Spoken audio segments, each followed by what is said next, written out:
as a church, as a family, Lord God, to worship with spirit and truth. Lord, how we desire, medyo mas marami kami ngayon, but right now, Lord God, it's you, all that matters, God. Help us, Lord, that our focus is in you, and help us, our hearts, Lord God, is sa iyo, Panginoon. Maraming salamat po, Panginoon Diyos, sa oras na to, sa pagkakataon na to, and lead us, guide us. Lord, be with us, and we invite you in this place. Come and speak to your people. Come and reveal your heart, reveal yourself, Lord God, to everyone today. Maraming salamat po, Panginoon, sa aming pagsamba. Samahan po ninyo kami. Thank you, Lord. Thank you, Jesus. Can I call the worship team? Sige, let's go.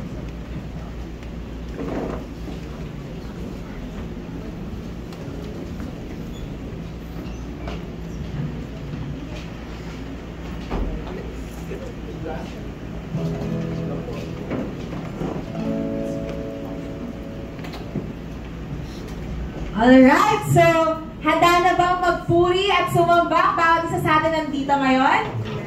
Amen! Diba? Kumain na ba ang lahat? Yes, so before we proceed to our praise and worship, before we sing songs to the Lord, sige, basahin muna natin yung Psalm 66.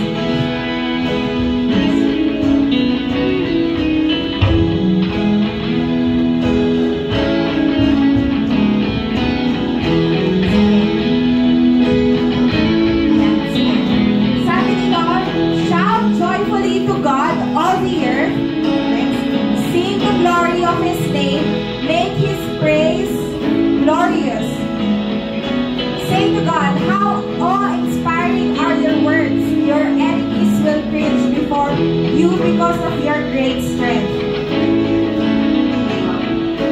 Sige. Basahin ko na lang yung Tagalog version. So, dito sa magandang Biblia. Ay, magandang balita. Ayan, magandang balita. Sumigaw sa galak ang mga nilalang at purihin ng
konti man tayo, pero alam natin na sapat ang Diyos sa umagang ito. At ang pagbibigay natin ng papuri pa sa salamat sa Diyos, yun pa lamang. Gusto nang bumaba ng presensya ng Panginoon. Are you excited? Hallelujah! Come on, let's lift up the name of Jesus!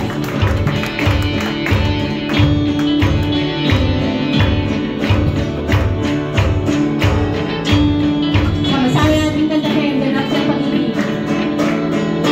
Ganap ng pag-ibig.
dakilang iyong biyaya.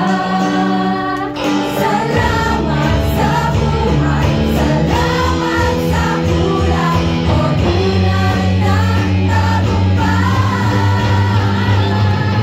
Diyos, ika'y kahanga-hanga, dakilang iyong biyaya.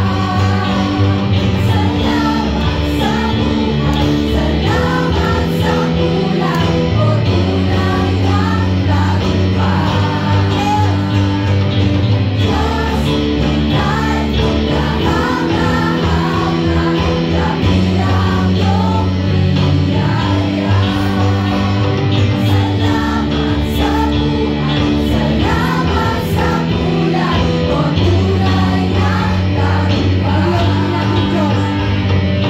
Diyos, ika'y kahanga-hanga, dakilang iyong biyaya. Salamat sa buhay, salamat sa kulay, o tunay na tagumpay. Diyos, ika'y kahanga-hanga.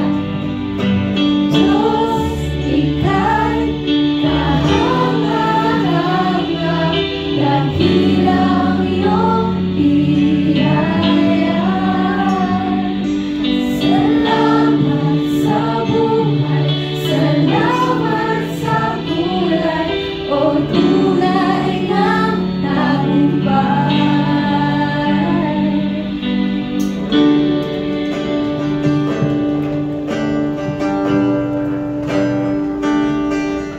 Let's just stay in the presence of the Lord right now. Na siya lang talaga yung maging focus ng isip at puso natin sa oras na ito. Na bawat isa lang sa atin, damhin lang yung pag-ibig niya na gustong iparamdam sa bawat isa sa atin sa lugar na ito. Na huwag tayong papayag na lalabas sa lugar na to na hindi natin naibibigay yung karapat-dapat na papulit pagsamba sa ating Panginoon. Sapagkat tapat siya, sapagkat iniibig niya tayo, na ginawa niya ang lahat para lang sa atin. Na tayo ay natagpuan. Natagpuan niya at natagpuan din natin ang pag-ibig niya para sa atin.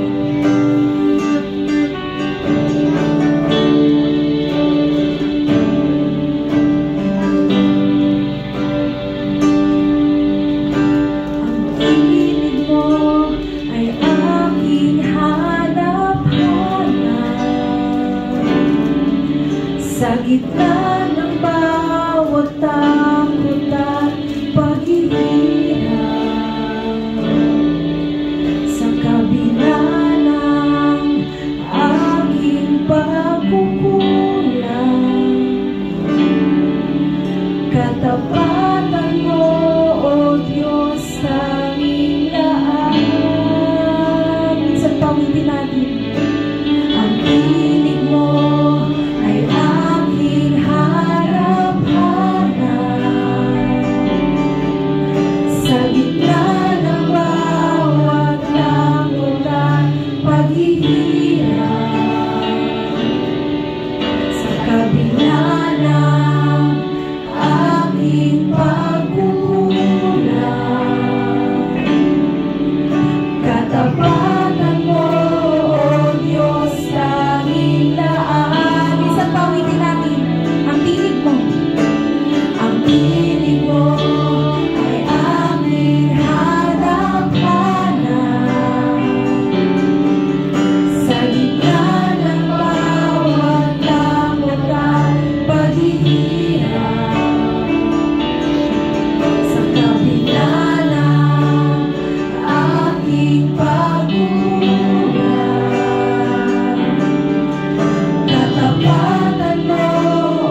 lahat ng papuri, pagsamba, luwalhati.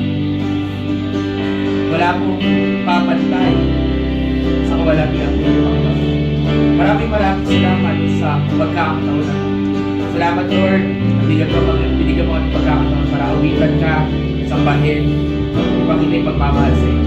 At sa oras ito, ang nais namin Panginoon sabihin, salamat. Salamat. Can I invite everyone here to just give Him thanks? Just give Him praise on your own words. Let's just praise the Lord. Let's just lift up His name, the name above all things. His name is great. His name is wonderful. Lord, sa lahat, wala, grabe, iba yung ginagawa Panginoon sa buhay namin. Salamat, Lord God. Ito lamang ay response sa yung pagmamahal sa amin, Panginoon. Maraming salamat, Lord, sa pagpilihan na yung nagkakalong, Panginoon. Maraming salamat. Thank you. Thank you, Lord. Pagpalain po ninyo ang inyong mga anak sa oras na to at sa pagkikinig ng iyong salita, Panginoon, hayaan po ninyo ang puso namin ay maging handa, Panginoon. Maraming salamat po. Thank you, Lord. In Jesus' name, Amen. Amen. Palakpakan namin ang ating Panginoon Diyos. Salamat po. Thank you, Lord. Tayo po makakaupo na. Yan. Isa pa malakas na palakpak sa ating Panginoon Diyos. So, wala po na hindi tayo ganun karami ngayon. So, wala po na off-limits yung likod. Okay? Sige, so hindi mo na magagamit ng stage. Hindi mo tayo ganun karami. Yan. Okay. Sige po. So, tayo dito kapila. Oh, wala nakaupo. Okay. Sige. So, bigyan ko kailangan na. Like if you want to minum ng tubig, mga 5 minutes, mga 3 minutes, mga 2 minutes, 3 minutes, you can drink water, Okay.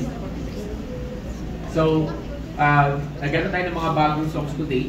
So, nag-line up tayo ng mga bagong songs. And, mukhang isa na yung lahat ng papuri. Ay, lahat ng papuri pa yun. Title doon. Basta yung last song natin, mukhang mapapadalas natin kakantahin yan. Okay, but anyway, sige, so sabihin mo muna sa katabi mo. Sabihin mo, bulahin mo muna sa'yo. Bless ako ng dilito pa. Ayan. Okay, bless ako ng dilito pa. So, wala akong PowerPoint today because yun nga, medyo hindi pa ganun maganda yung pakiramdam ko. And actually, I am contemplating back and forth hanggang kagabi kung ano yung i-message ko. Kasi unlike before, na nag-series ako at meron talagang concrete na mensahe about the series, but itong nakaraan wala hindi tayo series. So for this following Sundays, it will be a standalone. Okay, standalone ibig sabihin it is just one topic. Okay, isang topic lang to. So I'm hoping na during this time kayo po yung mag-ready tayo. Okay, so yan natin yung mensahe natin. Ayan, so please bear with me din kasi nga medyo maubod din ako. Ngayon, okay. So, pag kaninang umaga, kaninang madaling araw, something na ilagay ni Lord sa akin. So, nakakatawa kasi minsan nakakatuwa, di ba? Kasi minsan may mga old records ka na hindi mo alam yun ang gagamitin sa iyo ng Lord to deliver a message. I'm hoping nga sana, may mga estudyante ngayon, unfortunately, this is one of those Sundays na I will be admitting to you, I really hate this kind of Sundays because mixed emotions. Kung alam niyo lang, nandun ako sa likod, umiiyak na ako doon. I was asking the Lord kanina, hey Lord, hindi ako basta may dealing ako kay God kasi may dealing ako kay Lord, then merong, sa akin, may important na reason. Hindi naman ako ganun ka-drama. Okay, lilinawin ko lang. Hindi naman ako basta-basta mapapaiyak ng sa praise and worship. But kanina umaga, I was asking God. And nakikinig ako ng mga habang binabasa ko yung pinag-aaralan ko, ituturo ko ngayon. Nakikinig ako ng worship song at the same time ng madaling araw. Then I was asking the Lord. Sabi ko, Lord, hindi pa ako nakakaiyak ngayon. Sabi ko, normally kasi kung pinapakita, may mga certain songs kasi na natatouch yung heart mo. Amen ba? Diba? Pag worship ka, napapaiyak ka na gano'n. Kanina wala talaga. So, madaling araw, nag-pray ako, nag-aaral ako, kinakausap ko si God. Hindi ako nakakayak. Wala. As in totally, wala. Siguro, syempre, hindi ko nang pipilitin yung sarili ko ng isang bagay na hindi ko naman dama. Then,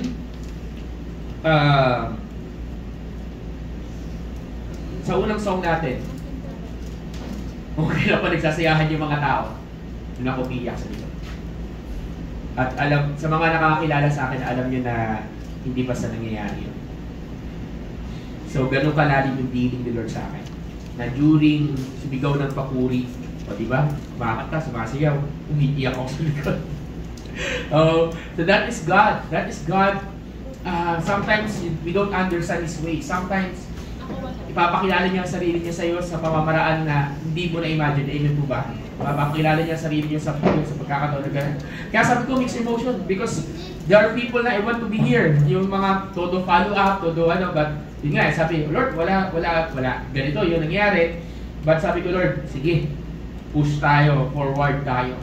Bakit gusto ko yung nandito sila? Kasi this will inspire everyone and I hope that kayo din ma-inspire to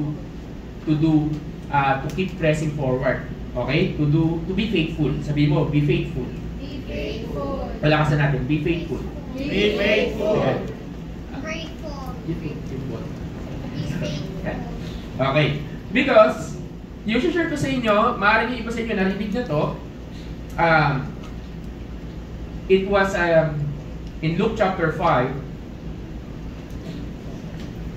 binalikan ko yung devotion ko, isang mga devotion ko kasi nag-aaral ako ng Word of God. Ang devotion ko normally nilalagay ko online. Very, very rare ako nagsusulat. Pero hindi ko naman sinasabi consistent yun. Tapos, meron ako mga online devotions. At ito ay something na devotion ko year 2006. Online. Okay? Nakalagay pa doon, the Jesus Zone. Jesus Zone, okay? Jesus Zone. Ayan, so, ganun. Tapos makikita mo yung changes. Okay? So, nga nagtatanong ano ang devotion, this is the time where you study the Word of God, kasi sinusulat mo lang, gino-journal mo lang yung mga bagay na tinuturo ng Panginoon. So, sa Luke chapter 5, meron ditong kwento kung saan nandito yung si Jesus, nagpakilala siya sa mga fishermen. Sa verse 1, sabi dito, so it was as the multitude pressed about him to hear the word of God. So si Jesus, ang daming sumusunod sa kanya, may multitude eh. And he stood by the lake of Gennesaret. So nandun siya sa lake. Mas ang daming sumusunod sa kanya. So bago tayo magpatuloy, I want you to imagine, ang daming tao, at that time, walang sound system, walang mic, paano siya naririnig ng mga tao? Diba? Imagine. Diba? Paano naririnig paano naririnig ng mga tao? Diba? So imagine mo, ikaw magsasalita ka. Yung ganitong room na lang nga, pagka nagsasalita ka dito, ganitong room, wala sabihin natin puno yun. Diba? Ganito sa likod. Okay? Walang mic. Minsan hindi ka na naririnig nung nasa likod kahit sumisigaw. Unless talagang todo sigaw ka. Tama, diba? Ganon. O ano pa to close room to. Yun open. So, paano kaya? Naisip niyo ba? Okay? Di ba yung nagtataka? Ang dami sumusunod kay Lord.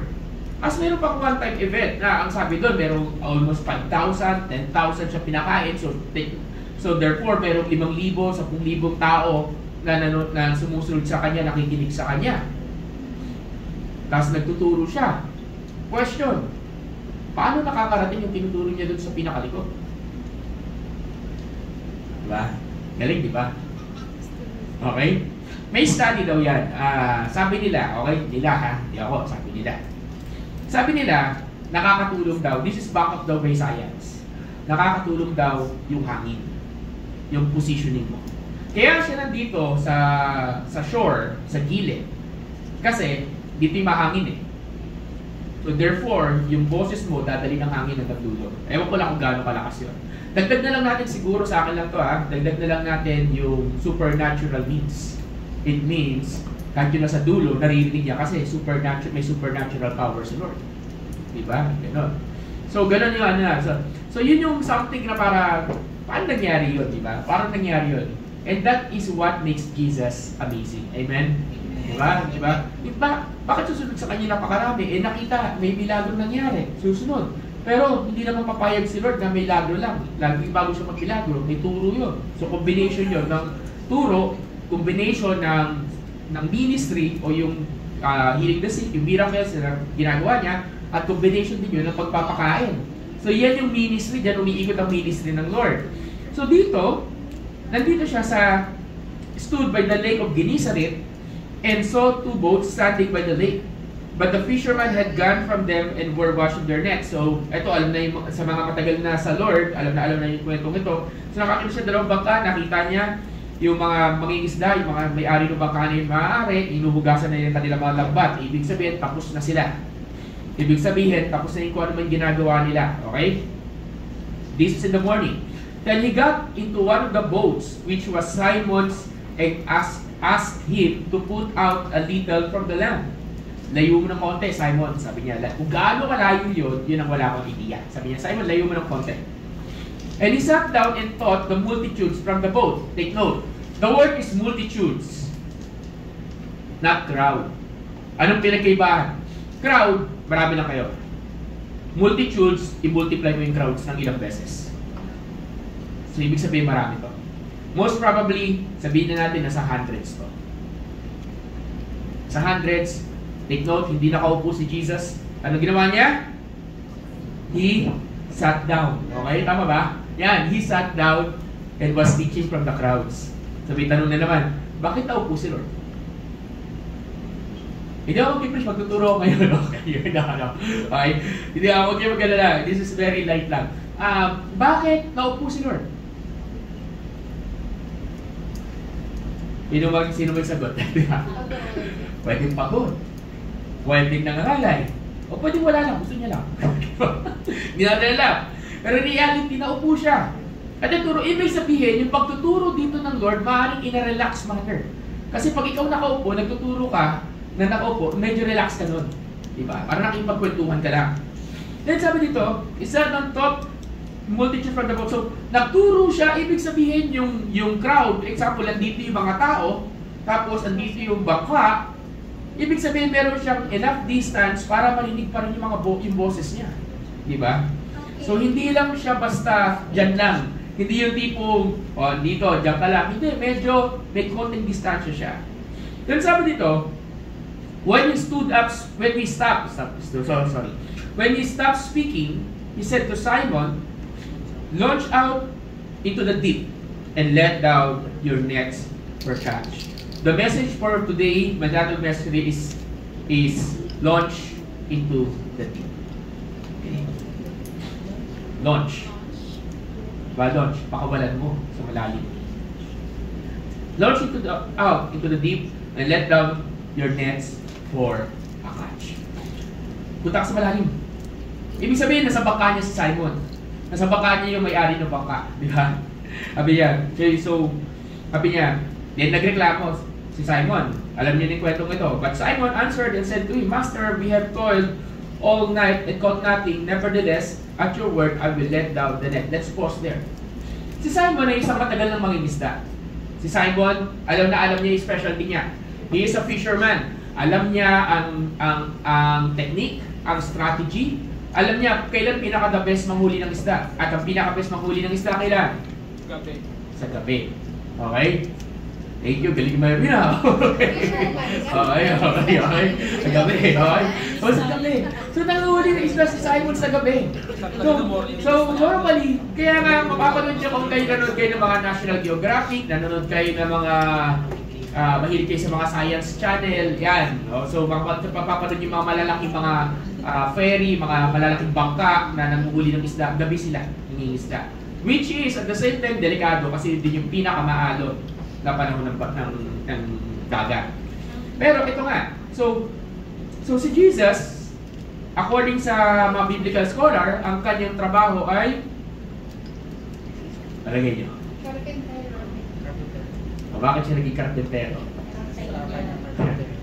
Kasi si Joseph, yung kanyang father dito sa earth, yung tumayong foster father niya ay karpentero. In the Jewish tradition, kung ano ang trabaho ng iyong magulang, especially yung father figure mo, yun yung pinapasa sa'yo. So technically, understood dito that Jesus is also our carpenter. Ang mangingisda, specialty niya is dagat. Ang karpentero, ang specialty niya ay ano specialty niya? Okay? Pamumpok daw. Ano specialty niya?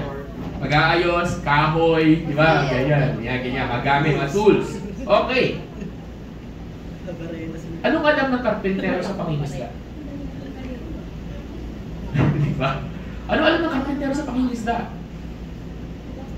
Bigla niya inutusan yung mangingisda, yung karpentero, inutusan yung mangingisda, at sabi ng karpentero, pumunta ka sa malalim. May mahuhuli doon. Kung ako'y mangingisda, magre-reklamo ako, wait lang, pagpalagay na natin, pero alam ko naman na hindi alam to ni Peter. Okay, pagpalagay na natin, may ganito pala sa conversation. Karpentero ka, mangingisda ako. Okay. Magdamag na ako nangingisda, wala naman kami nahuhuli. Anong alam mo dito, di ba? Di ba? Ano ba yung maganon? Meron ka na ba nakausap na masyadong magaling kaysa sa'yo sa alam mo ginagawa mo? Alam mo yung nagmamagaling? Di ba? Ganon? May nakausap ka na ba ganon? May kilala ba kayo ganon? Di ba? Na hindi naman niya alam mga ano, ikaw alam na alam yung ginagawa mo, tapos nagmamagaling, hindi dapat ganito yan, hindi dapat ganito yan, hindi dapat ganito yan. Di ba? Ano pakiramdam? Ano pakiramdam? Nakakainis, di ba? Mini mo na sa katabi mo, totoo yun. Di ba? Di ba? So, may mga ganon. So, kanya-kanya tayo na specialty. But here comes a carpenter na sa formal knowledge, wala siyang alam sa fishery, di ba? Sa fishing, di ba? Wala siyang alam. Then suddenly, he's going to instruct a fisherman to do something. Di ba? Para okay ka lang. Di ba? Parang ganon si Lord. When God instructed us to do something, it doesn't make sense. Tayo may common sense. Ang Lord walang common sense. O baka i-take nyo out of context to, ha? Okay. Ibig sabihin nun, when God instructed you to do something, ikaw may common sense. Tapos sabihin sa inyo, Lord, ito gawin mo. Normally, ang tatanong ko kay God, doesn't make sense, Lord, saglit. Bakit gano'n? Sayawan, ganda yung kantahan, pero umiiyak ako, it doesn't make sense. Alam mo gano'n? Nagigets ba? It doesn't make sense. So, ganun ang Lord. When God instructed us to do something, especially kay si Peter, it doesn't make sense because God wants us to trust Him. Hindi common sense, kundi siya. Okay? Okay. So, sabi dito, nagreklamo si Peter. So, dito tayo. So, what is launching into deep? Launching into deep, it simply means that you need to go somewhere that you've never gone before. Diba? You need to do something that you've never done before. Kailangan pumunta sa isang lugar na hindi pa napuntahan, gawin ang isang bagay na hindi pa nagawa. Yun yung ating significance, ito yung ating practical application. So dito, si Peter, sinabihan ni Jesus na ngayon wala kang huli, ngayon may famine, nasubukan nyo na ba na nagtatrabaho ka ng matagal pero wala nangyayari? Actually, what's happening there is this, nakakapagod, nakaka-frustrate, nakakairita. Amen po ba? Diba? You're doing something. Diba? Parang tulad ngayon. O, relate natin. Follow up ka dito, kalipad kanan, gawa ka na ganito, follow up ka ganyan, and so on and so forth. Minsan, nakakatampo, minsan gusto mong magtanong sa Lord, Lord, bakit ganon? Alam mo yun, I'm doing my best, I'm doing everything, sacrifice lahat. Then, parang hindi siya nagbe-bear ng result. Amen ba? Agree. Yes. Diba? When that happens, normal sa tao ma-frustrate, mairita, magalit, masaktan, and everything na negative na emotion. Tama mali? Diba? Peter, palagay nyo, hindi niya naramdaman yun. Huwag natin tanggalin yung humanity ng mga biblical character. Of course, naramdaman niya yun. Magdamag akong nangingisda, wala akong nahuli. Tapos may mama pang makikihiram ng bangka. Alam mo, wala na nga huli, meron pa makikihiram ng bangka. Alam mo, ganun pakiramdam. Na pag tayo na yung mga inaabangan na resulta, hindi natin nakuha, damay-damay na. And this is normal for us, and for me also as a pastor, this is normal for me to feel this way, even lalo na before, na talagang grabe frustration. Then I realized something. na whenever we are frustrated, it means we are not trusting God enough. You are frustrated about something because you are not trusting God enough. Hindi naman sinabi ni Lord sa iyo na pag ginawa mo to, andun kagad yung blessing. Sinabi niya, gawin mo to at i-bless kita. Pero hindi niya sinabi, kailan. Amen ba? Tama mali. Tingnan mo yung katabi mo, sabi mo, tama yun. Di ba? Ang meron kasi tayo, meron tayong ganitong mindset. Meron tayong ganitong mindset, huwag sabihin ako lang. Okay? Okay. Ganitong mindset, Lord, gagawin ko to. So yung blessing ngayon na din mismo. Hindi ganon. Sabi sa katabi mo, hindi ganon, hindi ganon. Yan, hindi ganon, hindi ganon. Okay. Ang kailangan ng Diyos sa atin is sumunod muna. Magtiwala at magantay. Okay? Sumunod, magtiwala, magantay. Okay. Then, but the problem here is, sabi ni Peter, but Simon answered, said to him, Master, we have toiled all night. Parang tayo. Sabi mo sa katabi, parang ikaw. Yan. Ano yan? Bago sumunod, reklamo muna. Diba? Bago magsumunod, ano muna, comment. Diba? Ma-comment. Yan. Bago sumunod, grumble. Bago sumunod, aglit. Wait lang. Diba? Ang daming tanong. Tayo bago tayo sumunod, kailangan naiintindihan natin lahat, nai-explain natin lahat. Kailangan masagot yung tanong na bakit. Diba? Ganun tayo. Bakit di pwede? Bakit ganito? Bakit ganyan? Sabi mo sa katabi mo, hindi lahat may sagot. Yan. Hindi lahat may sagot. Diba? Lalo na sa Lord. When God is commanding us something, especially if it doesn't make sense, especially if it contradicts your belief, it contradicts yung mga paninindigan mo, talaga magtatanong ka. Diba? Magtatanong ka. Ganun si Pedro. Lord, tanong ako. Pero take note okay lang magtanong. Sabi sa katabi mo, okay lang yan. Okay lang yan. Okay lang magtanong. Pero, hindi nire-reject ng Diyos yung emosyon na nararamdaman mo. Amen. Hindi nire-reject ni Lord. Hindi niya sinasabi, bawal yan, mali yan, magkasama. Mali yan, tawag dito. Ang tawag dito, mag-repent ka. But, sabi ni Master, we have toiled all night and caught nothing. Nevertheless, at your word, I will let down the nets. Take note, dire-diretso lang nagsilita si Pedro. Pero meron ako dito napansin. Hindi sinagot ng Panginoon yung statement ni Pedro. Nag-stick si Lord sa kanyang instruction. Ang instruction niya, pumunta ka sa malalim, iagos mo ilang bato. Minsan, ganun yung minsan niasip natin, Lord, saglit lang. Bago sumunod, pailiwanag mo muna sa akin bakit ganito. Then inaasahan natin, there will be answers. But you will be surprised, God is silent during the time that you're asking. Amen? Agree ba kayo? Yes. You're asking God, bakit ang tagal sumagot ng prayer? Lord, I'm asking God, bakit ito, bakit ganyan? Kasi hindi sumasagot sa Lord. So, ang ginagawa natin minsan, nag-iimbento tayo ng sarili nating mga sagot. Pinipilit natin i-twist. Minsan gagamitan pa natin ng Bible verse. Sinabi ni Lord ko. Gano'n. Ito, sabi ni ganito. Diba? To just to satisfy yung questioning mo. Kasi hindi ka satisfied na wala kang sagot. Amen ba? Di ba kayo? Hindi ka satisfied. You need the clear answer. You need the 100% clear answer. But that is not how God works. Amen? Sa your faith, you need, we live by faith and not by sight. Di pag sinagot lahat ng tanong mo, hindi na living by faith yon, living by answers na yon. Tama, di ba? Minsan kasi, ba't kailangan natin ng sagot? Sabi mo sa katabi mo, kasi kailangan mo na assurance. Di ba? Kailangan mo na security. Kailangan mo na pag sumunod ka, alam mo na hindi ka mapapahamak. Kapatid, question, sino ba nag-uutos? Si Lord. So bakit ka mapapahamak kung sino nag-uutos? Ibig sabihin, check your faith. Check your trust. Gano'n ka ba nagtitiwala sa Lord? Amen? Amen? Walang gusto mag-amen ha? Amen ba? Okay, now, so what's so good about the Lord is this. He's going to stick with His instruction. He's going to stick with His commandments. Why? Because He wants you, or He wants us to trust Him. Okay? So sabi dito, And when they had done this, take note, ito pa yung maganda. Sabi ni Peter, nevertheless, at your word, I will let down the net. So sabi mo sa katabi mo, okay lang magreklamo? Ay, mali, reklamo. Sabi mo, okay lang magtanong? Laksan mo, okay lang magtanong? Basta sumunod ka.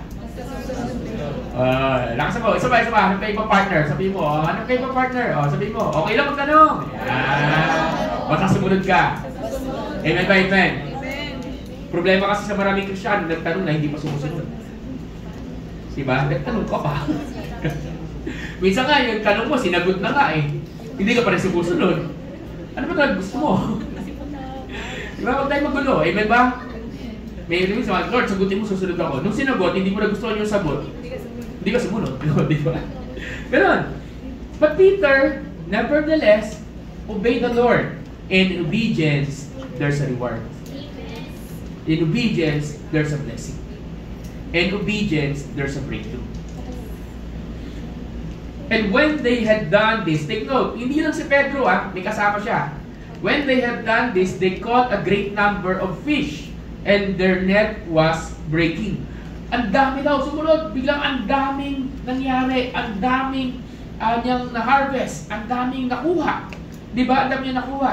So, sabi ito, so they signaled to their partners in the other boat to come and help them. And they came and filled both boats so that they began to sink. So, pause muna tayo. So, unang-una, nandito yung parang process na from having nothing to having so much overflowing. So, pwede pala yun, na walang-wala ka, then suddenly, in an instant, there will be an overflow. Amen? Diba? So, dito, walang-wala, dito may overflow. Pero may gitna. Ano yung gitna? Pagsunod. Obedience sa bagay na hindi mo naiintindihan. Kung hindi inutusan ni Lord si Pedro, kung hindi sumunod si Pedro sa utos ng Panginoon, launch into the deep, he's not going to get the harvest. Pastor, bakit doesn't make sense? Kasi umaga na, wala nang isda. Diba? Tulog na yung mga isda, wala nang mahuhuli, Lord. Bakit sa malalim pa? Wala nang isda dyan sa malalim. Pero sige, Lord, dahil sinabi mo, sige. Sunod ako, kung sino ka man. And there's this break. The difference maker from having nothing to having something is obedience. Minsan, hinihintay ka na lang ng blessing mo. Kailangan na rin ang nag-aantay yung obedience mo para makuha mo yung blessing ng Lord. Nagtatanong tayo, Lord, bakit ang tagal? Tanong, nag-obey ka na ba? Amen? Nag-obey na ba tayo? Minsan may bagay kang, meron tayo kasing bagay na gusto. At may ibarong bagay si Lord na para sa atin, para sa iyo. At yung bagay na gustong ibigay ng Diyos sa iyo ay mas higit pa kaysa sa inaasahan mo. Tama, mali? Diba? So, pwede ba sabihin mo sa katabi mo rin, kung kanino man, sabihin mo, mag-obey tayo. Yan. Mag-obey tayo. So, when you said launching into the deep, it only means that, number one is this, God is telling you to trust Him. Number two, God is telling you to obey. And number three, God is telling us to surrender. Bakit? Anong ibig sabihin ng surrender? Kasi, nakakuha sila ng harvest. Nakakuha sila ng boat-sinking harvest. Tapos, dito sa number 8, when Simon Peter saw it, he fell down at Jesus' knees, saying, "Depart from me, for I am a sinful man, O Lord." Doon pa lang nakilala na ni Pedro na si Jesus ay isang not an ordinary person. Nakilala niya na this is someone else. Hindi to basta-basta lang. Hindi lang to mama, meron pa pangyarihan to. Hindi ko alam kung sino to, pero na-convict si Pedro. At sinabi niya, "Depart from me, for I am a sinful man, O Lord." Doon pa lang na-recognize si Pedro na si Jesus ay Panginoon. Sabi din, then verse 9, "For he and all who were with him were astonished and catch of the fish, and they had taken, and so were the James and John and the son of Zebedee, who were partners with Simon. And Jesus said to Simon, Do not be afraid. From now on you will catch men." So when they had brought their boats to the land, they forsook all and followed him. What does it mean? Okay. It means, sinabi doon, Sorry, nag-jump kagad ako. When the Lord start to move into your life, mas makikilala mo siya. When God starts to answer prayers, mas makikilala mo yung character ng Diyos. When God starts to give you breakthrough, mas makikilala mo na may ganitong character si Lord. For example, we know God is our healer. Amen? Yes. Nasa Bible yun. You know it, we pray for it, we claim it. Pero ibang usapan, kung ikaw, meron kang terminal na sakit at gumaling ka doon sa terminal na sakit na yun. Ngayon si Lord, healer mo hindi lang by mind. Healer mo siya na kahit anong sakit yung tumama sa'yo, sabihin mo, hindi. At kahit anong sakit yung tumama sa mga paligid mo, sabihin mo, hindi. Si Lord, healer ko. Bakit? Naranasan mo yung healing power niya eh. So nagkaroon ka, yung tingin mo sa Diyos, nag-level up. When every time that you're going to experience yung truth, yung nature ni God, yung character niya, yung power niya, nagle-level up dapat yung tingin natin sa Kanya. Amen? Hindi dapat nanatiling ganon. Diba? Nung sinagot ng Diyos, yung prayer ko, for example, yung nakita ko yung father ko for 20 years na wala kaming communication, wala kami ano, pero after 20 years, for a miracle, what, if you're going just to hear the story of that, that's really a miracle, I stop questioning. That's the time na nakilala ko ang Diyos na wala talagang imposible sa Diyos. Yun talaga wala talagang imposible kasi imposible talaga yun. Pero yung imposible, naging imposible. Doon binalik tayo dito ng Diyos. Dito, this is the time na talaga nakilala ko sa Lord. Ikaw talaga magpo-provide. Kaya nga, ganun paninindigan, Lord, one day yung house of worship magkakaroon. Amen? Yung dati, nagsisimula yung church, walang-wala. Walang-wala talaga kami for 1 year. Di ba? Bubong namin, ayan, pag may umuulan, nauulanan kami. Then biglang dumating to navigator, biglang dumating yung may bubog, biglang dumating yung ano. Doon namin nakilala, oh Lord, hindi mo kami papabayaan. Amen? Amen. Ano po ito? If you experience God in a greater manner, you will have a new revelation who God is. And dapat ganun tayo bilang Kristiyano that we will always after a new revelation who God is. Amen? Napakaraming pangalan ng Panginoon sa Biblia. Ang tanong, ilan ang na-experience mo doon sa pangalan na yun? Yan, di ba? Ang dami niyang tanong. Na-experience ka na si Lord as my Savior. Amen, good. Na-experience mo na ba na siya yung healer mo? Okay, amen. Na-experience mo na ba siya yung provider mo? Nagigit si Baka? Mas nagiging powerful ang testimony ng isang tao pag na-experience mo yung character ng Diyos. So sabihin mo sa katabi mo, sana may new revelation ka. Yan, new revelation ka, di ba? New revelation. Di ba? So, ganun din si Peter. Meron siyang revelation na hindi tao to. This is a Lord. Di ba? This is a Lord. So, therefore, kung nakilala ni Pedro na acknowledge niyang Lord, magkakaroon ka ng response. Because that new revelation will cause you to respond. Bakit ganyan ka mag-worship? Kasi naramdaman ko yung love ni God. Bakit ganyan ka grabe mag-passion, mag-serve? Kasi ibang klase. Amen ba? Diba, sabi ko nga, natatawa ako nung sa grupo nila, Kuya Warren. Sabi ko, Kuya Warren, yan, nararamdaman mo rin parang full-time ka na, Kuya Warren. Umaga, ang kulang na lang, gabi. Pusyok na gabi. Diba? Alam mo yung ganun pakiramdam, bakit niya ginagawa yun? Kasi may na-experience siya eh. That caused him mag-respond, diba? Mula umaga. Tapos mula BGC, pupunta ng Paranaque, mag-share. Alam mo yung ganun? Ate Shi, galing Cavite, pupunta sama doon. Parang pagpapapaisip ka, normal yung, pag normal sa normal na pag-iisip, magpapagod lang, tapos uuwi pa, tapos may trabaho pa. Alam mo yung gano'n, parang, okay ka lang. Tapos magtatanong, sabi mo ginagawa yan? Ano sagot niyo? Di ba? Ba't mo ginagawa yan? Ba't ka nagpapagod? Ba't yung gumagastos? Dati tinanong, may nagtanong sa akin, Pastor, bakit yung gumagastos yung ganyan? Di naman sila pupunta sa church. O ngayon, alam na nung nagtanong sa akin kung bakit. Di ba? Yung mga Bible studies, di ba? Bakit? Bakit tayo gumagastos? Bakit tayo napapasahay? Bakit tayo nagpapakain? Kasi nakita natin paano binago nila yung buhay natin. So nagbabaka sakali tayo, kahit isa doon, babago ang buhay. Amen? Amen. So palapakan natin ang Panginoon. Sabihin mo kasama ka doon. Yan. Okay. So ganun. So ibig sabihin, every time nagkakaroon tayo ng revelation of who God is, nagkakaroon tayo ng response. Hindi pa pwedeng nagkaroon ka ng revelation ka, Lord, wala kang gagawin. Hindi. Di ba? Pag wala kang ginagawa, wala nangyayari sa'yo. Bakit yung iba, Pastor, tagal lang siya nung hirap pa rin talaga mag-express ng worship? Dalawang bagay lang yun. Either number one, nature talaga nila yun. O pangalawa, wala talaga silang new revelation kay God.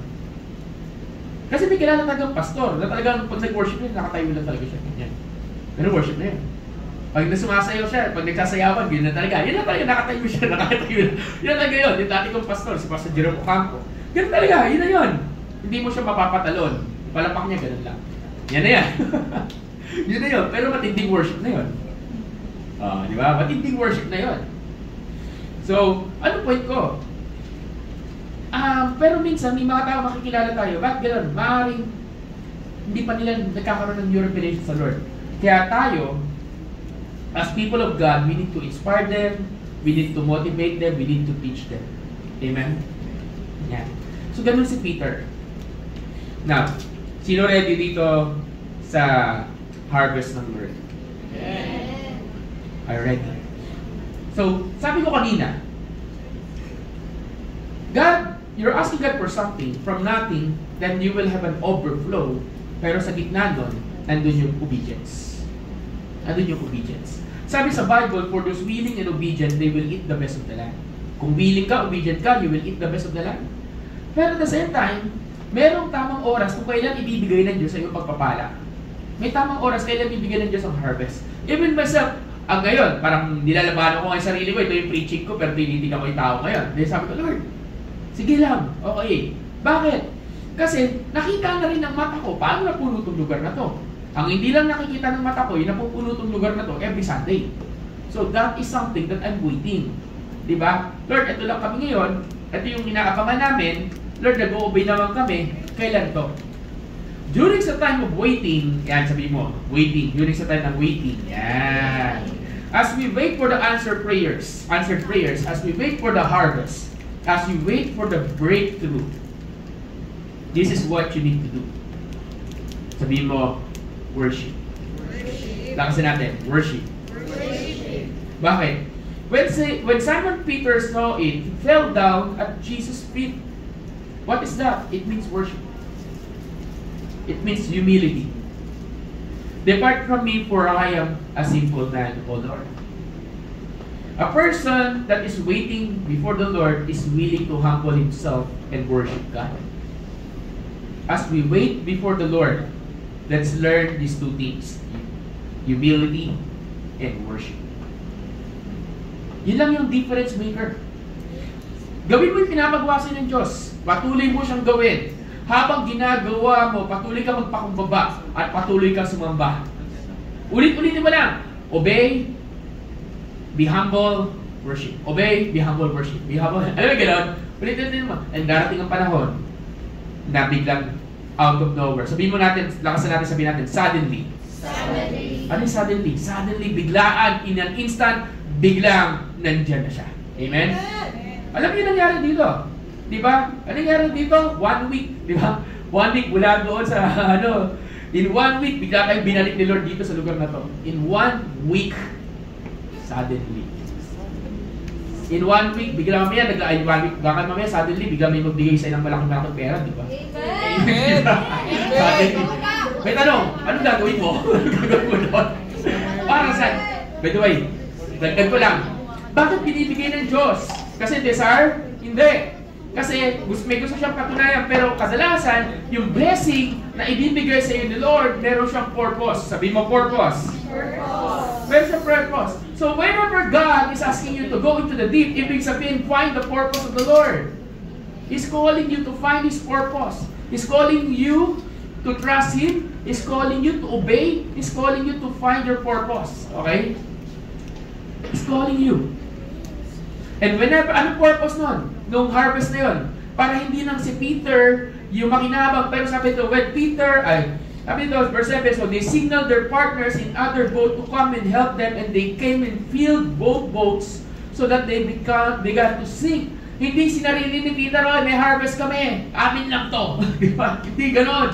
Sabi niya, oy, tulungan nyo kami. So 2 bangka, halos lumubog, na punong-puno. Na-imagine nyo ba paano yung pangungusap ng mga isda noong time na yun?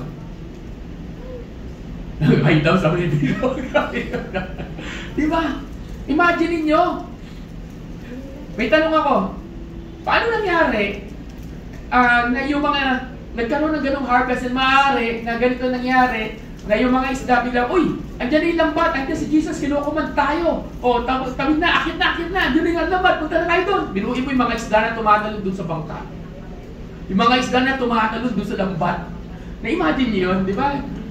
Nakakita na ba? Alam ko may mga viral video ngayon na gano'n, yung sobrang dami ng isda doon sa pangpang na binabalde-balde na lang nila.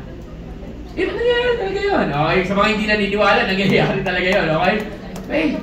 Hindi siya patay. Buhay. Buhay talaga. Ayun, napanood natin. Di ba? Mayroon talaga. Tingnan sa Facebook, may mga probinsya tayo na meron silang season na yung mga isda talaga ay pupunta sa pangpang at binabalde-balde nila yun. Pastor, para ibenta, hindi na magbebenta. Bakit? Malulugi sila eh. Kanya-kanyang ulam, kanya-kanyang kuha. Na ang daming namamatay sa isda na yun kasi hindi na nakakabalik sa pangpang. Diba? Ganon. Totoo. So, ibig sabihin, totoo pala, pwede pala na ganun yung senaryo na yung mga isda mismo tatalunan. Bakit? So that blessing can be shared. There's always a purpose why God wants to bless you. There's always a purpose why God wants for you to do something because hindi lang ikaw yung makikinabang. So it is also for the benefit of others. Sabihin mo, para sa iba din yan. Yan. Pwede mo sabihin mo sa katabi mo, para sa'yo. Yan. Para sa'yo. Yan. Okay? Para sa'yo. Yung pagpapala na nakukuha mo, yung breakthrough, yung answered prayers o maaari yung ginagawa ng Diyos sa buhay mo ay hindi lang para sa iyo, para sa relinin, kundi para ito ay i-share sa iba. That's why we share the gospel. Why? Hindi yung para sa iyo lang. That is for you to spread, for you to share it to others as well. Amen? Ganun din ang blessing. Ganun din ang breakthrough. Hindi lang para sa atin. Marami nagtatanong.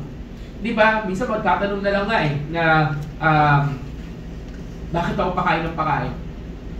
O yan, kilala sa mga nakakilala sa akin. O, hindi naman tataas ko sarili ba ko? Ano lang, gawin ko lang, kailangan ko lang illustration. Itatanong, bakit gano'n?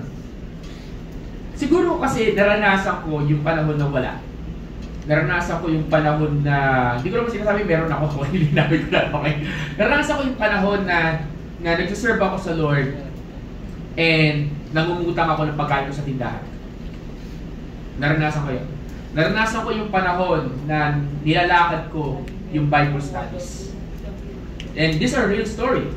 Na naglalakad ako mula Monumento papuntang Fatima, Valenzuela. Para mag-Bible study sa Fatima College. Kasi wala akong pamasahe.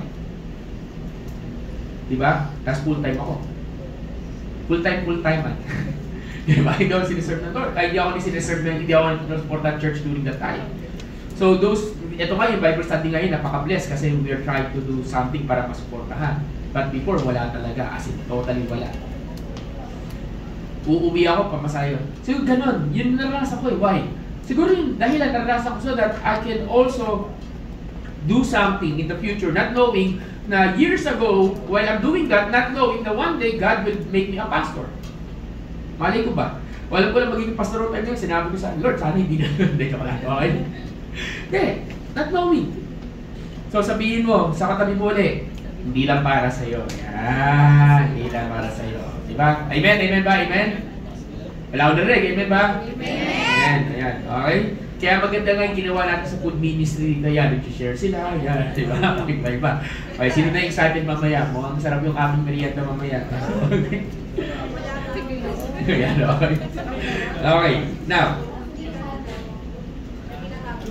there's always a purpose for the blessing. Dagdag ko lang to, wala to dito, okay? But dagdag ko lang to. Okay. If you're not going to use the blessing of the Lord for His purpose, I am sure 100% God will remove it from you. Ulitin natin.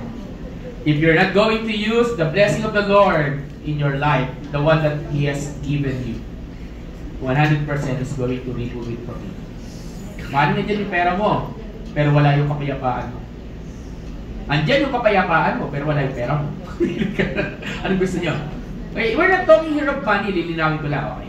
Ang point ito, lahat ng purpose, lahat ng answered prayers, meron dahilan. May dahilan bakit niya ibinigay sa iyo. So, sabi mo sa katabi mo, gamitin mo ng tama. Ayan. Gamitin mo ng tama. Okay. May nagpo-post sa Facebook. Ano yun? Ano yung post sa Helen? yung Kailangan ko ng kayamanan, kailangan ko ng bayan. Alam mo, gano'n. Yan, okay? About the budget of money, which is nauunawaan ng mga working yun, lalo na ng Petsa de Peligro. Tama po ba? Yan, yung mga nangangailangan ka na, naghihingalo na yung wallet mo. Naghihingalo na ba wallet nyo? Ganyan, di ba? Naghihingalo na. Ganyan. Okay, naghihingalo na, di ba? Okay.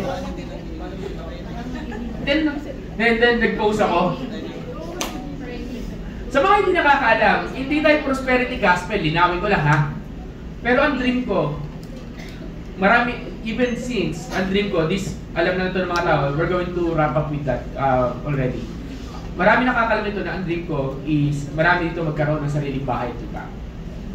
And that's my prayer. Mga church members ko is magkaroon ng bahay, diba? Kaya nga nung nagkaroon ng bahay lupa sila Ate Shi, that's something of bless. Hindi ko naman akalain na susunod yung sa amin. Diba? O, sabi mo sa katabi mo, naka-ready na sa'yo. Yan. Blessing na lang. O, ang heart ko is, one day, pero alam niyo yung storya, diba? Alam niyo yung storya. Alam niyo yung storya with Ate Sheila. Nung time na sinimulan yun, actually, marami siyang tanong sa Lord.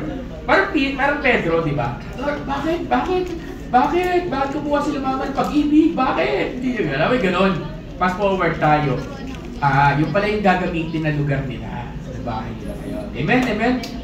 So sabi mo sa katabi mo, nare-ready na sa'yo. Nare-ready na nga ba? Okay? That's my dream. That's my heart. And honestly, hindi ako masyadong nakakaano. Kaya alam niyo naman ako na mahilig ako masyal pero hindi ako lagi nakakapasyal. Okay? Hindi ako lagi nakakapag-out of town. Siguro, blessing na yung once a year. Pero itong year na to, alam niyo rin yung nangyari sa mother ko. Okay? So wala. Yung aming out of town this year, hindi nangyari. Okay? Wala nangyari. Then sometimes I was asking God, na Lord, ba't ganon? Bakit nangyari sa mom ko yun, aksidente siya, ganito, ganyan. And last year, we have this, hindi rin maganda yung talakayan ng family namin because my closest cousin died, di ba? So, yan nangyari, and there was this question of the Lord. Then sometimes, ma-amaze ka how God will move. Okay? How God will move. Then suddenly, hindi ko naman kung kinukwento to Lord. Okay, kasi sabi ko, kwento ko na. Okay. Then suddenly, biglang mababalitaan ko na lang yung ante ko, biglang nagsabi sa akin one time, etong year na to, biglang nagsabi, kukuha kami ng visa ng nanay mo, punta kami Australia. Ayun, sa Tuesday. Ipad na nila, papunta Australia. Iwan nila ako rito. Isang buwan ako sa bahay, ako lang mag-isa. Amen. Minsan, yung pagpapala, okay, take note, I want you to receive the guys. Minsan nagtataka ka bakit wala sa'yo. Pero magugulat kayo yung mga taong malalapit sa'yo at mahal mo sa buhay. Sila yung nakakakuha ng pagpapala. Alam bakit? Kasi nandun ka. Pinagpapala sila kasi nandun ka. Amen? Amen ba? Tingnan mo sa katabi mo, sabi mo, salamat sa'yo. Ayan. Diba? Diba? Bless ako dahil sa'yo. Hindi lang, okay? Minsan may mga taong tinatabi ng Lord sa buhay mo, hindi para ikaw yung makareceive ng blessing, kundi ikaw yung magiging blessing sa kanila. Hindi mo alam yung prayer mo through them, ayun yung dahilan. Ay, sumagot yung prayer mo nasagot. Hindi nila alam, ikaw yung secret prayer warrior. Na sinasagot ng Diyos yung panalangin nila dahil nagpe-pray ka rin para sa kanila. Ganun si Pedro eh. Napagpala yung mga katabi niya dahil nandun siya. Amen? Nandun siya. So this is something na hindi ko sinasabi applicable. Sinasabi ko lang to kasi nararanasan ko sa buhay ko. Dahil yung tanong ko sa lagi. Sabi ko, Lord, bakit ganun? Hindi ako nakakalakbay pero nanay ko saan na nakakapunta. Di ba? Ganun. Di ba? Patanong ko na lang eh. Di ba? Patanong ko na lang. Natutuwa naman siyempre ako. Siyempre nanay ko yun. Di ba? May halong ingkit. Yan. Dahil naiingkit ako, sabi ni Lord, next year, magbo-bowl kami. Yan. Oh, yun, nakabook na kami. Ayan, okay? So, nakabook na kami. Ayan, next year, okay? So, sa March, kayo lang dito. Yes! Dahil tatlong araw lang yun. Tatlong araw lang yun, bro, di ba? Okay. So, let's end with this. Can I call si Helen? Let's end with this. Pero, the blessing is good. The answered prayer is good. The breakthrough is good. Pero dito papasok yung kaninang binigay ko. Sorry, medyo nawala ako doon sa bilang. When God is calling us into the deep or to launch into the deep, He's also asking us to surrender. We love yung mga una kong nasabi. Those are beautiful things. Those are lovely things. But a lot of us don't like the word surrender. Kasi with the word surrender, kasama dyan yung word na sacrifice. Kasama dyan yung word na pain. Siyempre, pag may sinuko ka, may pain. Kasama dyan yung word na sorrow. Kasi sabi dito, ito, binasa ko na nga sa inyo eh. Sabi dito, so, sa verse 11, so they had brought their boats to the land, they forsook or iniwan nila, they left all what the harvest, and followed him. Tanong, paano na iniwan? Take note. Church, huwag niyong tanggalin sa picture. Bago utusan ni Jesus si Peter to launch into the deep, meron siyang kaharap na mga crowd. May kaharap siya mga tao, multitudes, tama mali. Diba? Tapos pumunta siya sa deep, sa malalim, tapos nakahuli sila maraming isda. Dito hindi nyo na nabasa yung nasaan napunta yung multitudes. Kaso may istorya kasi na hanggang hindi nawawala si Jesus sa paningin ng multitudes, hindi rin nawawala yung mga multitudes. Kaya minsan ginagawa ni Jesus, nagtatago. So ang tanong, nasaan yung multitudes? Nasa pangpang pa rin. Nag-aabang. Kasi nakita lang naman nila si Jesus na dun. Nakita nila. At parang inaabangan nila. So therefore, nung iniwan, this is only me. Sorry. This is a new revelation sa akin. Na maaari, yung mga naiwan na yung mga kanilang nahuling mga isda, maaaring anakinabang, yung mga tao, yung mga multitudes. Kasi lang iba lang nila doon. Ang dami doon. Saan napunta? Iniwan nila eh. Diba? Sometimes that's how you study the Word of God. Diba? Hindi porke hindi siya nakasulat, kaya mahalaga yung context. Titignan mo yung context, titignan mo yung takbo ng istorya. Hindi, ano yan, nag-invisible na lang, naglaho na lang. Kaya titignan mo rin yung ibang kwento hanggang makakauwi ka sa bagong conclusion na, maaari na ganito nangyari. And guess what happened? They forsook all and followed Him. Guess what? What's the hardest thing to do is this. To let go of the things that we have prayed for. You ask God for blessing, then God will tell you, let it go. Di ba? Bitaw mo yan, di ba? Alam mo, Lord, sabi niya, Abraham, sabi Lord, bigyan mo ako ng anak, nangako ka ng anak sa akin, then sasabihin, bakit surrender mo yung pinangako mo sa akin? Di ba? Para Lord, naghanap ang work. Then sasabihin ni Lord sa'yo, may work ka na, mayaman ka na, ngayon, bitawan mo yung kayamanan mo. Kaya mo? Di ba? Pag yumaman ka, yumaman ka na, yaman mo na, di ba? Sabihin ni Lord sa'yo, mag full time ka, mag mission ka, ang gagawin mo. Yun, yan. Sabihin mo sa katabi mo, let go. Yan. Sometimes, it is the hardest thing to do. Why? Because you waited for it, you worked for it, you prayed for it, you cried for it. Parang ako, alam niyo rin yung story ng high school days noong 2016, di ba? Noong 2016, noong 2010, na for 1 year, I told yung high school ministry na yun dito sa dati ko church na I'm handling 200 high school students. Then suddenly, my youth pastor will tell me, bitawan mo yung Bible study. Parang ganito lang yan. Ano kaya mararamdaman dito one day kung yung mga leaders dito o yung ilan sa mga leaders dito, I will tell you, bitawan mo. Kasi ang dami kong hawak.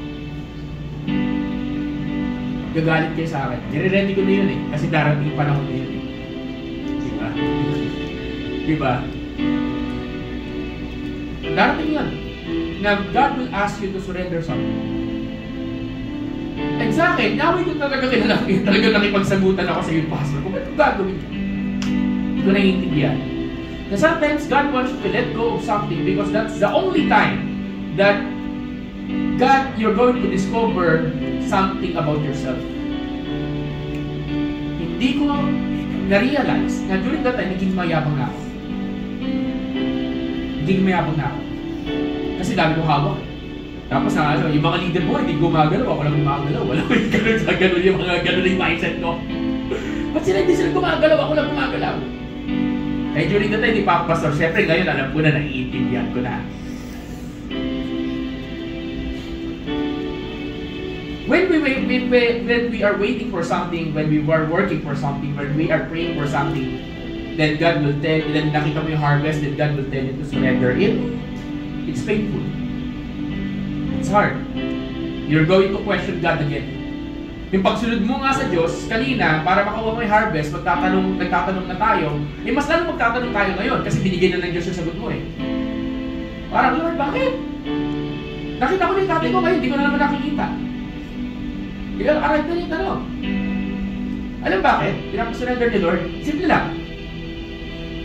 Una, kasi gusto niyo magtiwala ka sa Kanya. Sinayan na ulit. Ikot ulit doon. Pero this time, dahil meron siyang mas mahalagang purpose kaysa sa bagay na binigay niya sa'yo. Sabi niya kay Peter, hindi naman yung harvest of fish, kundi gusto ko magkaroon kayo ng harvest of souls. I will make you fisher of men. Amen? Level lang. So everything that God wants you to surrender something, my prayer is that you are willing to obey, because probably you don't understand, it doesn't make sense, but trust God because He knows what He is doing.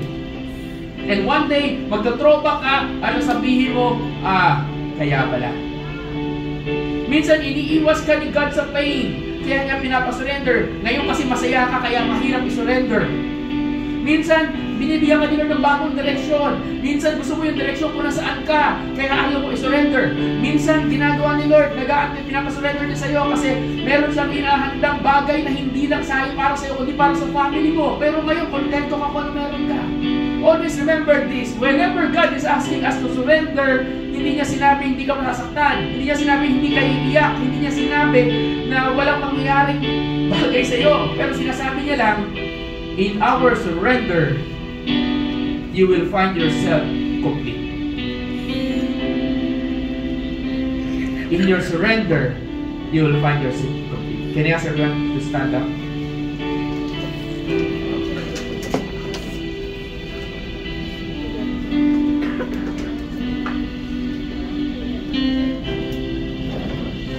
So whenever God is calling us to launch into the deep, ang dami pala ibig sabihin. Probably some of you, God is calling you to trust Him more. Probably some of us, God is calling us to obey Him. Probably some of us, God is calling us to share our blessings. And most probably some of us, God is calling us to surrender. Kung ano man yung dealing ni Lord sa iyo, isa lang naiintindihan ko. When I have that devotion in 2006, doon mayroon itong bagay na pinapasurrender sa akin si Lord during that time. Sige, yung mga nakasunod doon, syempre, pangkabataan mo sa kabataan mo 2006. Okay? Yung mga ganong mindset. And isang bagay sa nabasa ko doon na pinapasurrender sa akin during that time is, one is my pride. Kasi may bagay din na binigil sa akin si Lord during that time. Yung time na yun, gusto ko na mag full time. Gusto ko na mag full time. Gusto ko nang mag-serve sa Lord. Then sabi ng Lord, sabi sa akin ng leader ko, hindi pa time para mag full time ka. It took many years bago nangyari yung desire ng heart. So this is the challenge to everyone. As we pray, can I encourage, can I challenge you to launch into the deep, to trust God more, to obey the Lord even though it doesn't make sense, to become the blessing and know the purpose of the blessing and the breakthrough that you have, and finally, to surrender everything to the Lord. we're just going to have a simple prayer. And Panginoon, Diyos, we come before you this afternoon. Thank you for this wonderful opportunity that you give to us. Panginoon, napakasimple ng mensahe ito. But God, please remind us that you have a greater purpose in everything. You have a greater purpose whenever you're asking us to do something. And Lord, we are praying, God, that come, i-reveal mo, Panginoon, ang sarili mo sa amin in such a great and mighty way, Lord.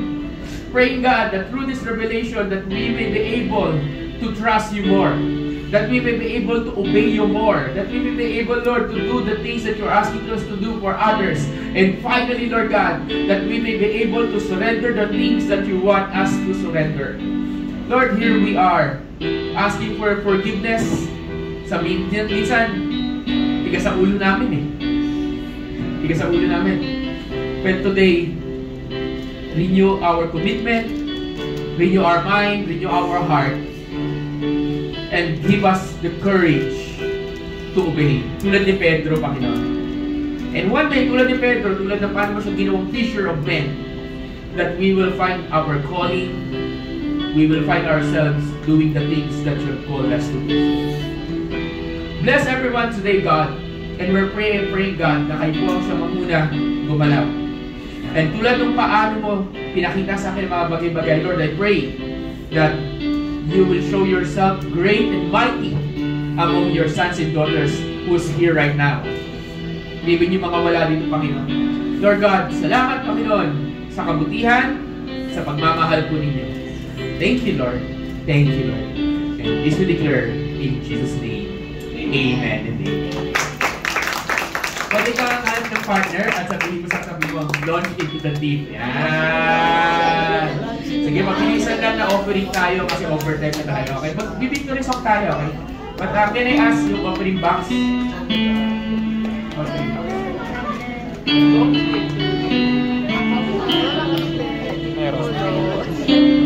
Sige. Alam mo na lalabas? Okay? Mag-offering muna tayo. We're going to pray for offering. Pero, mamaya yung training natin, may special training ako about dito.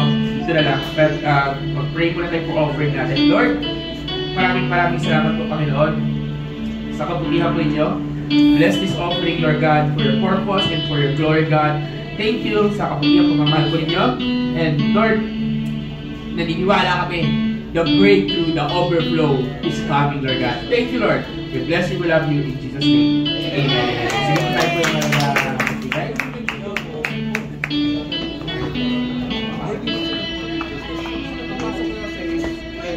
Worship team, can I call worship team? Victory song tayo.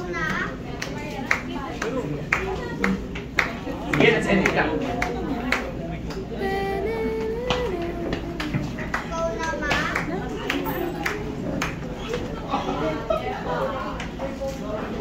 Sige, victory song tayo, everyone.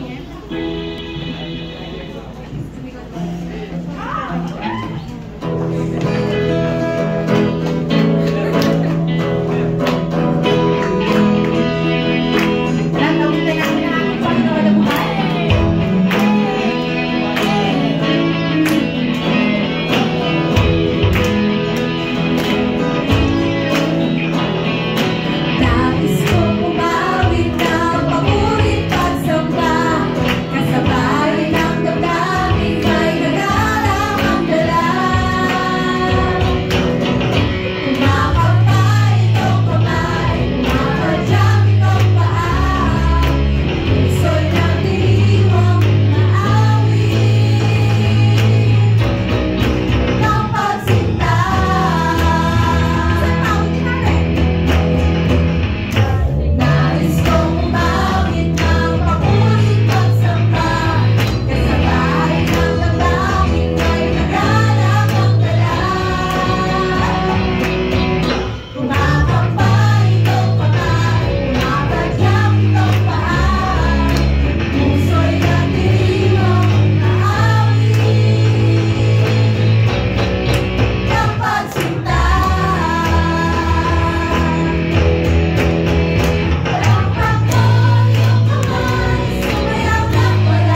upon them, the blessings of the Lord. I declare your blessing be upon them. They are the head and not the tail. They are above and not beneath.